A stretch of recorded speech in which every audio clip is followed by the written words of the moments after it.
My round 5 game of the day is Fabiano Caruana against Viswanathan Anand. So Caruana, so far the only player in the tournament with a win. He plays his customary e4 and goes into a Spanish, and Anand plays the Berlin. We haven't seen so many Berlins at the top level over the past year or so. It's slightly gone out of fashion because, well, lots of people are playing the Giocopiano. And now Caruana keeps the tension with d3. It's been shown that in the endgame, well, there are a lot of long forcing lines, and black seems to be doing pretty well. So, yeah, Caruana keeps more tension in the position. And now knight c3, so it's looking a little bit like a 4 knights variation. But we transpose into very, regular lines for the Berlin. White damages the pawn structure very slightly, and white has this very strong pawn chain, and this is what white bases his strategy around. Basically, it's very hard for black to make any progress against the pawn chain, and that gives white the opportunity and the freedom to advance on the king side. So Caruana playing a very aggressive strategy actually. Bishop e3, of course white would very much like to exchange off the 2 bishops, so Anand declines, puts the bishop back, and that actually fits in with his strategy as well. Now over the next few moves, both sides basically ignore each other. Caruana starts this initiative on the king side, and Anand has manoeuvred his knight round to e6. That's definitely the best square for the knight, where it looks at f4 and d4, these strong outposts. And then, well, as I said, both sides ignore each other. Caruana puts the knight on the outpost here. This reminds me very much of a game that I demonstrated a few weeks ago that Capablanca had played with white about 100 years ago. Caruana playing in almost exactly the same way. But Anand plays much better than Capablanca's opponent. c5, excellent move. So that just takes control over this outpost. Caruana keeps moving up the king side. a5, another excellent move from Anand. So, best thing to do when your opponent is advancing pawns like this is not to react.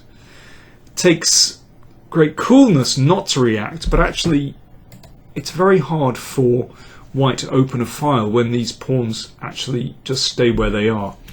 Rook a6, very good move, so that rook is able to defend along the 6th rank and possibly come into the game via these squares later on, as we'll see. Queen d2 and knight d4. So, I mean, very good move from Anand. Obviously threatening the knight here. And, well, white's problem is that, of course, you'd like to exchange off that knight, but then bishop g5, f6, the bishop comes back. And, well, I mean, white's getting nowhere on the king side, but now a move like rook b6 puts pressure here. b3 impossible because of bishop b4, and that rook move that's rather uncomfortable for white. Suddenly black is able to take the initiative on the queen side. So Caruana has to play, after knight d4, a very unfortunate move, rook h3, to defend that knight, but it's a bit ugly and he doesn't really want to have to leave that knight on d4.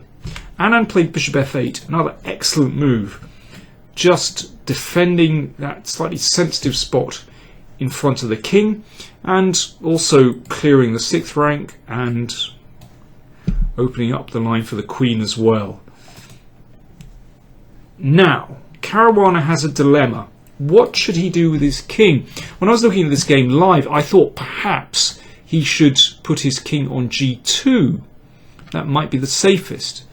But even then, black can play moves like b5, bishop b7, perhaps c4 at some point to weaken this pawn, and perhaps the king isn't well placed on that diagonal. So Caruana, after over 10 minutes thought, castle queenside. I'm not surprised he thought a long time over that, because it could be that he's also walking into an attack here. Now, Anand played a very standard move, bishop e6, which I think is a good move. But I was wondering whether he should have actually played queen d7. Okay, it looks slightly bizarre, but the idea is to shoot the queen out to a4, perhaps b5, and start to attack white's king, and then maybe follow up with bishop e6 and maybe rook b6, depending on how white plays. If you've seen some of my PowerPlay DVDs and downloads, you'll know that I really like to get, if you're attacking, you want a successful checkmating attack, you get your queen in the zone, you get your queen in the face of the enemy king. So that move really appeals to me, very direct. But Anand played bishop e6, also a good move. King b1 to protect the pawn, and f6, so just supporting the e pawn. And yeah, I still have to say I really like black's position here. It's really the black pieces are very harmoniously placed. Understandably, Caruana just didn't want to put up with that knight on d4, so he pushed it away. Anand exchanged, and you can see, Anand exchanged, and now that rook looks slightly awkwardly placed on f3, and the rooks are split, and Anand exploits that immediately by playing c4. And the point is, if that's taken, then there's a little tactic. Bishop takes knight, and then rook d6 wins the rook. You can see that rook should be on the back rank supporting its comrade. Rooks work best when they work together. So c4 played, and queen c2 from Caruana. Anand exchanged, and then queen c8. The point of queen c8 is that he wants to knock the bishop back, just nudge it back to f7, and then queen e6 and attack along here. And having played c4, then that e4 pawn is just a little bit weaker as well. So although sort of almost symmetrical pawn structure, or just one open file you could say, in fact I think that Anand is still doing very well here. Caruana felt that he desperately needed to break through to get some play. This is exchanged off, but actually black is still really solid here. You know, there's no real danger on the g-file with that bishop supporting the pawn. Bishop comes back to hit h5. Now the rook has influence over the 6th rank, and queen e6 is still in the air as well. So Caruana decided he needed to break things open, so he played h6. Now if g6 here, then knight e3, and that can bounce around into f6.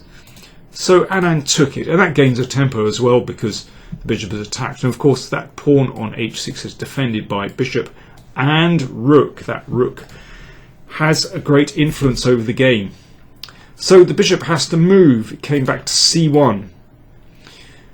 And here maybe I quite like rook g6, just to...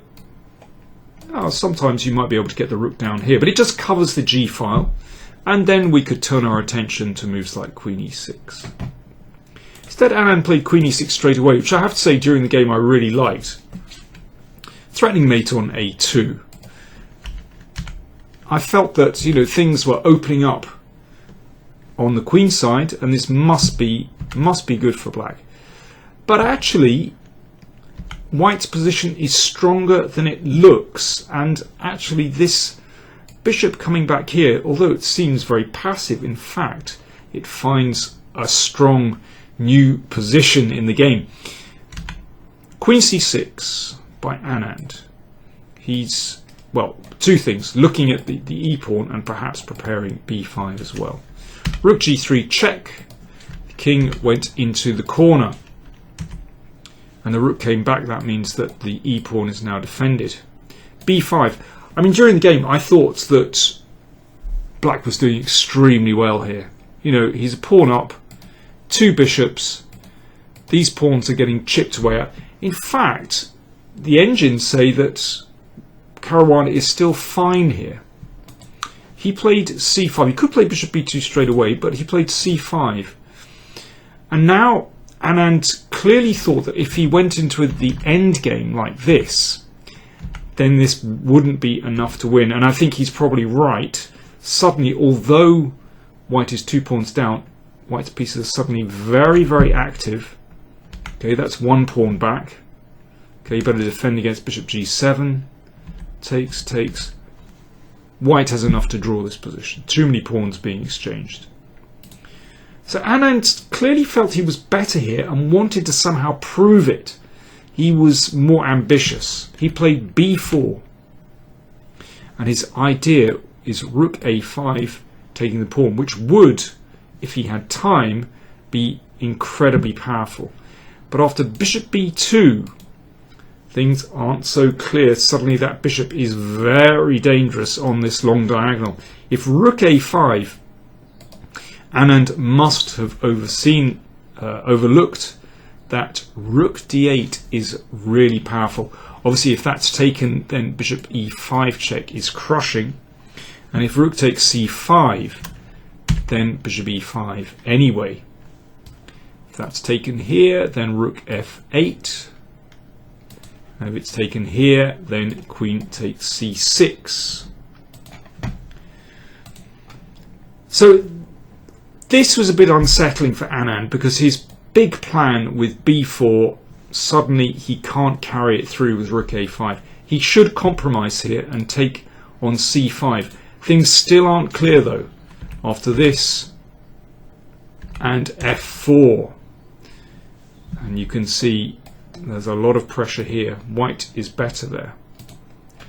But Anand was completely thrown, and he started to make a series of very poor choices. Bishop g6 looks okay, but suddenly rook d5 defends this pawn, attacks this one.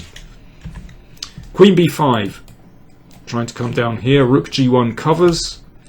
And now king g8 to step out of the bishop's line on the long diagonal is best.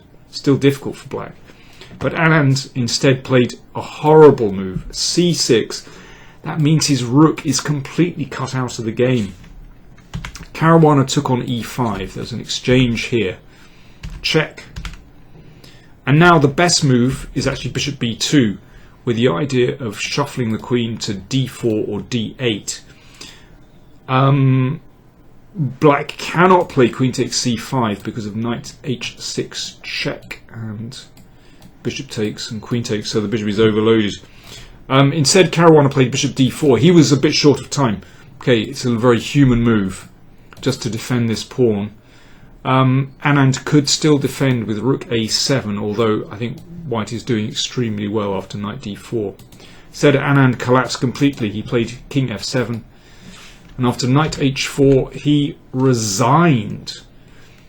White has a simple threat here to take on g6 and play e5, and the queen enters the game, and there is no decent defense to that. So an incredible turnaround, although perhaps Fabiano's position wasn't that bad anyway. Even so, I really liked Anand's opening and middle game, but what a collapse by him. I think he'll be kicking himself. Reminds me a little bit of his first round game against Nakamura, where he, well, in that case probably had at least a very promising endgame that he rejected and went for something more complicated. He did the same here. He could have had a safe endgame, but went for more and blew it.